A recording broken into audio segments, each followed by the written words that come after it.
Hello everyone, it's Margie. Today we're going to talk about subtracting sign numbers. Now there's one rule with subtracting sign numbers that is the first thing you should do when you approach one of these equations. The very first thing you do is you change the minus to a plus and you change the integer sign of the next number. Now you must do that. The signs mean so much.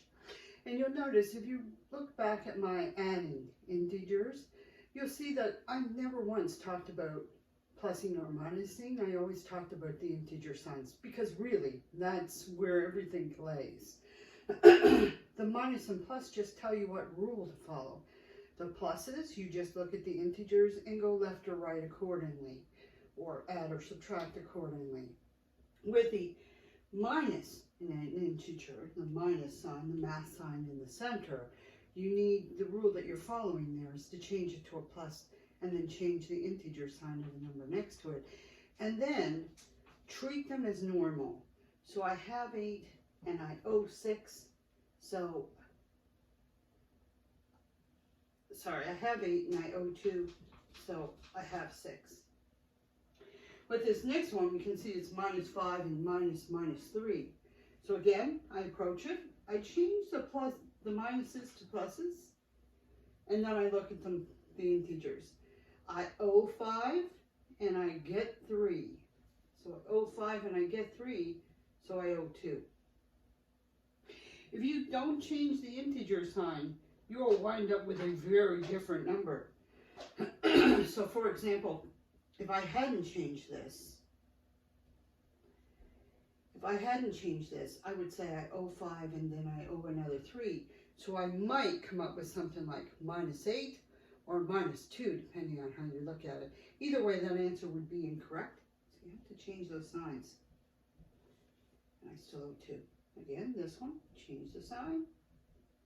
So I have 5 and I owe 3. And notice I'm only paying attention to the integer signs. So I owe 2. Here's another one. I have 6 minus 6. So I got to change those signs again. So this means I have 8 and I get another 6. So I actually have 14. Now when a number doesn't have an integer sign in front of it, it means that it's positive.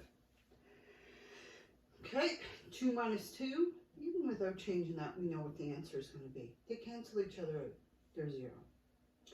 But 2 minus 2. Now if I change that, all of a sudden I have 4.